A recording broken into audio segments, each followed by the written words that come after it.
Hey, I'm Mike Becquerel, and today we're going to take a look at how we can take our pentatonic scale and turn it into a series of chord voicings. Let's take a look.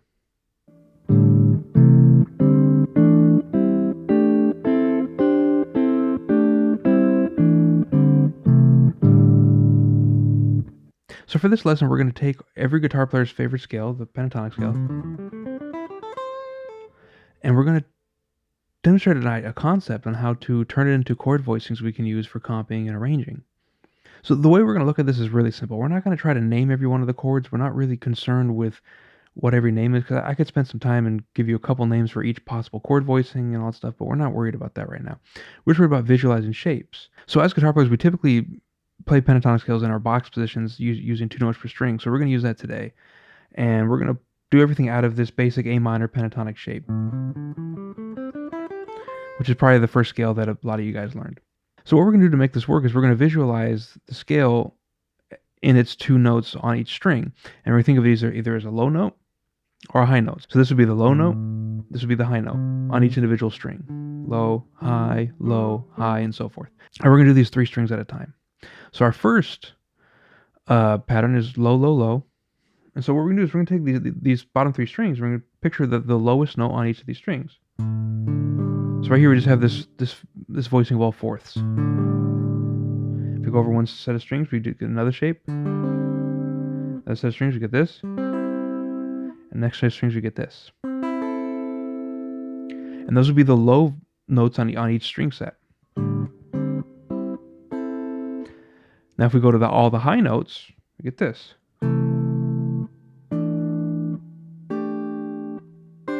And this would just be visualizing the high notes on each string. Now the fingerings for this can be pretty open-ended. You could experiment with a lot of different possibilities, see whatever fits you. So we have these voicings. And this is just the scale played, in different permutations. So we can take it.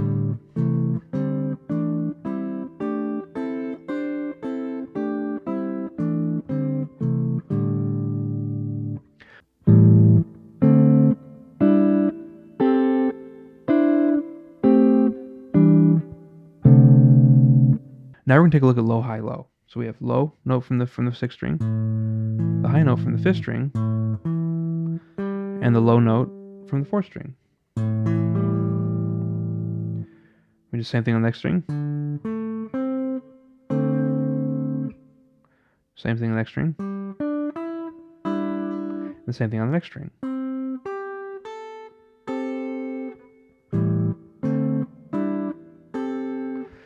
Fifth fret, 7th fret, 5th fret, 5th fret, 7th fret, 5th fret, 5th fret, 7th fret, 5th fret, 5th fret, 8th fret, 5th fret.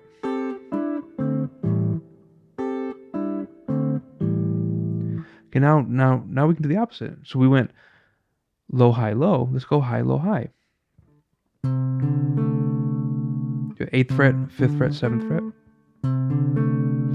We have 7th fret, 5th fret, 7th fret.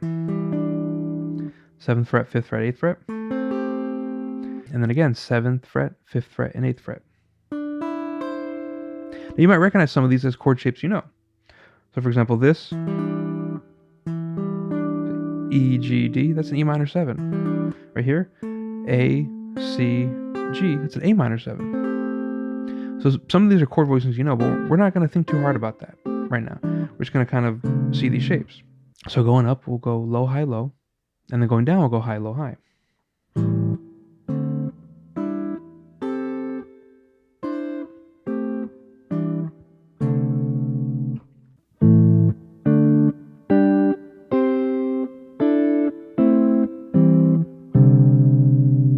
Now let's try low, high, high.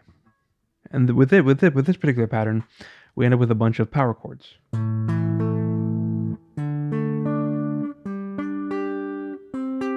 we have 5, 7, 7, 5, 7, 7, 5, 7, 8, 5, 8, 8, all power chords. On the way down, let's go high, low, low.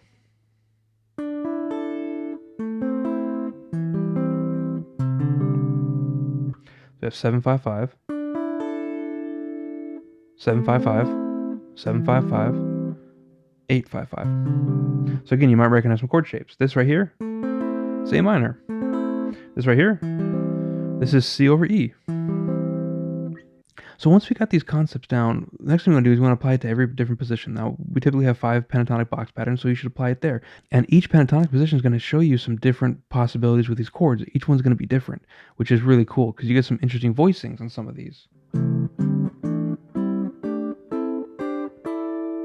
That's using this position. And apply each one of these permutations to each position. In the future, I plan to do another video where I will talk about specific applications of this and maybe show you some chord licks or something using these. But for now, I wanted to introduce the concept. And I think there's a lot here to run with. And it's really interesting and exciting. And it gives you some interesting voicings that you might not typically think of using typical chord harmony. So hope you enjoyed that. Hope you get something out of this. Please experiment with it. It's a lot of fun. Thanks for checking out the lesson. Keep practicing. I'll see you next time.